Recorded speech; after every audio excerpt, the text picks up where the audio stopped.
Ikigai पुस्तकातील प्रकरण 2 मधील उर्वरित भाग आता आपण पाहणार आहोत. जरी आव्हानं आपल्या मनाला आणि शरीराला सतत कार्यरत राहण्याची प्रेरणा देत असली तरीही आपल्याला जर वेळेआधीच येणारं म्हातारपण टाळायचं असेल तर आपण आपल्या तणावग्रस्त जीवनशैलीत बदल घडवून जीवन तणाव विरहित करायला हवं. तणाव कमी करण्यासाठी जागरूक म्हणजेच माइंडफुल राहा.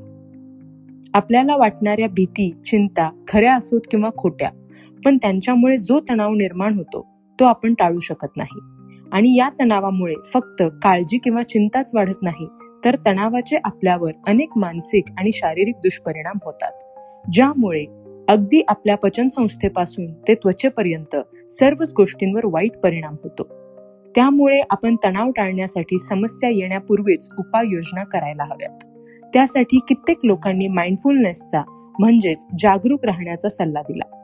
तणाव विरहित होण्याच्या या उपाययोजनेमध्ये जागृत होण्याला सर्वात जास्त महत्त्व देण्यात आलंय. आपण कोणत्या परिस्थितीत कसा प्रतिसाद देतो, कसं रिॲक्ट करतो यावर लक्ष केंद्रित करणं ही जागरूकतेची पहिली पायरी आहे. असं केल्यामुळे आपण आपोआपच वर्तमानात राहतो, ज्यामुळे विचार आपल्या नियंत्रणाबाहेर जात नाहीत आणि विचारांचा विनाकारण होणारा गुंता आपण टाळू शकतो. एका आजारामुळे प्रचंड तणावग्रस्त झालेले रॉबर्टो अल्सिबार यांनी माइंडफुलनेसचे सर्टिफाईड इन्स्ट्रक्टर होण्यासाठी स्वतःचे व्यस्त आणि गतिमान जीवन सोडून दिलं. असे माइंडफुलनेसचे सर्टिफाईड इन्स्ट्रक्टर रॉबर्टो अल्सिबार म्हणतात की आपल्याला जी विचारांवर विचार करण्याची सवय लागली आहे तिच्यामुळे आपण एक प्रकारे चक्रव्यूहामध्ये अडकतो. या चक्रव्यूहातून बाहेर यायला आपण शिकलं पाहिजे. आपल्याला असे कितीतरी लोक माहिती असतील जे बातम्या पाहता पाहता किंवा फोनवर बोलता बोलता नाश्ता करत असतात. तुम्ही जर त्यांना विचारलं की तुम्ही खाल्लेल्या ऑमलेटमध्ये कांदा होता का, तर ते उत्तरच देऊ शकत नाहीत. जागरूकतेच्या अवस्थेपर्यंत पोहोचण्याचा एक मार्ग म्हणजे ध्यान अर्थात मेडिटेशन. ध्यानामुळे बाहेरील जगातून आपल्यापर्यंत पोहोचणाऱ्या माहितीला चाळणी लावून योग्य माहितीच आपल्या मनामध्ये पाठवता येते. श्वसनाचा व्यायाम आणि योगा तसेच बॉडी स्कॅनच्या माध्यमातूनही हे साध्य करता येतं. माइंडफुलनेस म्हणजेच जागरूकता ही प्रशिक्षणाने प्राप्त करण्याची गोष्ट आहे. पण जर त्यामध्ये सातत्य आणि सराव असेल तर आपण आपल्या मनावर लक्ष केंद्रित करून तणाव कमी करू शकतो व दीर्घायुष्य प्राप्त करू शकतो. थोडासा तणाव हा चांगला असतो. दीर्घकालीन आणि जास्त प्रमाणातील तणाव जरी दीर्घायुष्यासाठी तसेच शारीरिक आणि मानसिक स्वास्थ्यासाठी हानिकारक असतो, पण कमी प्रमाणात असेल तर तणाव हा आपल्यासाठी फायदेशीर असतो, असंही दिसून आलं आहे. डॉक्टर होवर्ड एस फ्रीडमॅन हे युनिव्हर्सिटी ऑफ कॅलिफोर्नियामध्ये मानसशास्त्राचे प्रोफेसर आहेत. त्यांनी 20 वर्ष तणाव आणि मानवी जीवनावर त्याचा होणारा परिणाम याचा अभ्यास केला. त्यानंतर त्यांनी असा निष्कर्ष काढला की जे लोक काही अंशी तणावाखाली असतात आणि त्यांच्या समोर येणाऱ्या समस्यांना सोडवण्यासाठी ते तन मन लावून कष्ट करतात, असे लोक आरामदायी आणि सुस्त जीवन जगणाऱ्या लोकांपेक्षा जास्त निरोगी आणि दीर्घ आयुष्य जगतात. यामधून त्यांनी असा निष्कर्ष काढला की तणावाचा लहानसा डोस जीवनावर सकारात्मक परिणाम करतो. जे लोक काही प्रमाणात तणावाखाली असतात ते जास्त आनंदी जीवन जगतात, चांगल्या सवयी निर्माण करतात आणि कमी प्रमाणात धूम्रपान आणि मद्यपानासारख्या सवयींच्या आहारी जातात. आपण या पुस्तकामध्ये ज्या शतायुषी अशा 110 पेक्षा जास्त वर्ष जगलेल्या लोकांना भेटणार आहोत, त्यांना भेटल्यावर आणि त्यांच्याविषयी वाचल्यावर तुम्हाला जाणवेल की हे लोक अतिशय चांगले जीवन जगले आणि वृद्धापकाळातही काम करतच होते.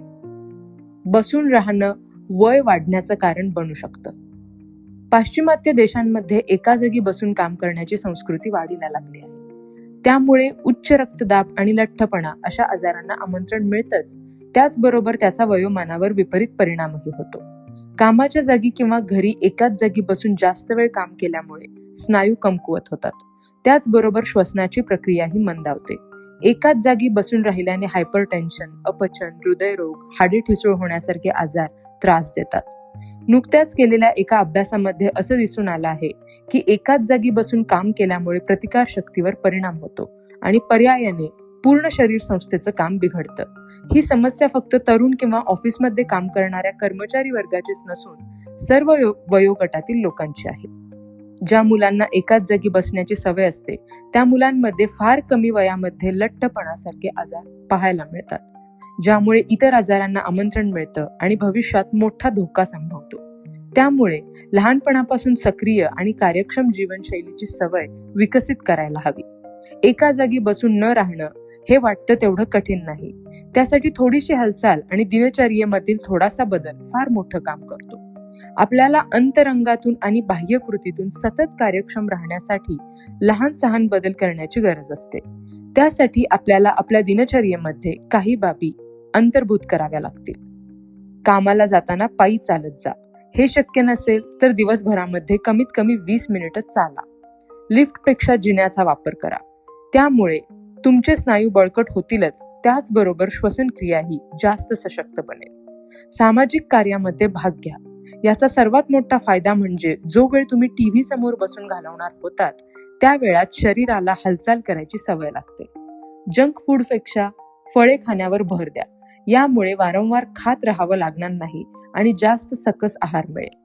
योग्य प्रमाणात झोप घ्या. 7 ते 9 तासांची झोप ही आवश्यक आहे, पण त्यापेक्षा जास्त झोप आपल्याला सुस्त बनवते. लहान मुलांबरोबर किंवा प्राण्यांबरोबर खेळा किंवा एखाद्या संघाचे सदस्य बना.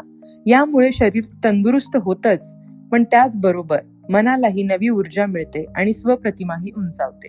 तुमच्या दिनचर्येचा जागरूकतेने अभ्यास करा आणि शरीराला हानिकारक असलेल्या सवयी ओळखून त्या सवयींच्या ऐवजी चांगल्या सवयी लावा.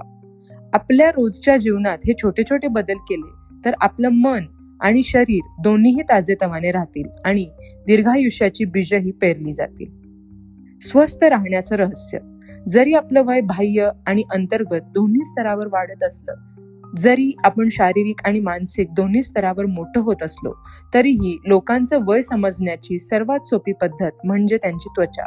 त्वचा ही आतमध्ये घडत असलेल्या बदलांचा परिणाम असते आणि ती शरीराच्या आत जे काही घडत आहे ते दाखवणारा आरसा असते.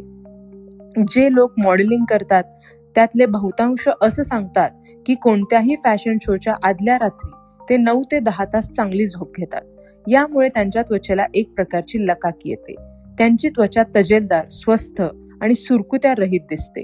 विज्ञानाने हे सिद्ध केलं आहे की झोप हे चिरतरुण राहण्यासाठीचं प्रभावी साधन आहे. जेव्हा आपण झोपतो तेव्हा शरीरामध्ये मेलॅटोनिन आणि हार्मोन्स तयार होतात, ज्यामुळे आपलं शरीर चिरतरुण राहायला मदत होते. प्रभावशाली अँटीऑक्सिडंट असलेलं मेलॅटोनिन आपल्याला जास्त काळ जगण्यासाठी मदत करतच आणि कित्येक इतर फायदेही देतं. यामुळे प्रतिकारशक्ती वाढते. कॅन्सरशी लढण्यासाठी लागणाऱ्या घटकांची निर्मिती होते. नैसर्गिकरित्या इन्सुलिनची निर्मिती होते. अल्झायमर सारख्या आजारांची शक्यता कमी होते. हृदयरोग प्रतिबंधक घटकांची निर्मिती होते. या कारणांमुळेच मेलॅटोनिन आपल्याला चिरतरुण राहण्यास मदत करतं. आपण हेही लक्षात घेतलं पाहिजे की वयाच्या 30व्या वर्षानंतर मेलॅटोनिनचं प्रमाण आपोआपच कमी होतं. आपण याची भरपाई पुढील गोष्टींनी करू शकतो. संतुलित आहार घेणं आणि आहारात कॅल्शियमचा जास्त प्रमाणात अंतर्भाव करणं. दररोज आपल्या शरीराला योग्य प्रमाणात सूर्यप्रकाश मिळेल याची काळजी घेणं. योग्य प्रमाणात झोप घेणं. शांत झोपेवर परिणाम करणाऱ्या तणाव, मद्य, तंबाखू आणि कॅफीन सारख्या गोष्टी टाळणं. शांत आणि चांगली झोप न झाल्यामुळे मेलॅटोनिनचं प्रमाण घटतं. कृत्रिमरित्या मेलॅटोनिनची निर्मिती करून वय वाढवण्याची गती कमी करता येईल का, यावर संशोधक संशोधन करत आहेत आणि जर असं झालं तर दीर्घायुषी जगण्याचं रहस्य आपल्याच आतमध्ये आहे हे सिद्ध होईल. चिरतरुण राहण्याचा दृष्टिकोन. मनामध्ये असामान्य शक्ती आहे. आपलं शरीर तरुण दिसावं की वृद्ध यावर त्याचा मोठा परिणाम होत असतो. कित्येक डॉक्टर असं मानतात की शरीर तरुण दिसण्यासाठी मन कार्यरत आणि उत्साही असणं जास्त आवश्यक आहे. हेच इकिगाईचं तत्व आहे.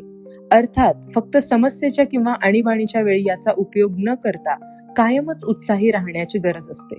येशिवा युनिव्हर्सिटीमध्ये केल्या गेलेल्या सर्वेक्षणामध्ये दीर्घायुषी लोकांमध्ये 2 समान धागे पाहिले गेले.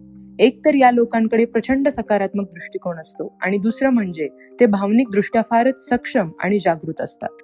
दुसऱ्या शब्दात सांगायचं झालं तर जे लोक सकारात्मक दृष्टिकोनाने जीवनातील समस्यांकडे बघतात आणि जे त्यांच्या भावनांना योग्य दिशा देऊ शकतात ते दीर्घायुषी जीवनाच्या मार्गावर असतात. सोशिक दृष्टिकोन. समस्यांमध्ये असतानाही चेहऱ्यावरील हास्य आणि शांतता ढळू न देणारी व्यक्ती जास्त तरुण दिसते. अशा प्रकारच्या संयमित जीवनशैलीमुळे चिंता दूर पडते आणि तणावाची पातळी कमी होण्यासही मदत होते. संयमित जीवनशैलीमुळे हे साध्य होतं.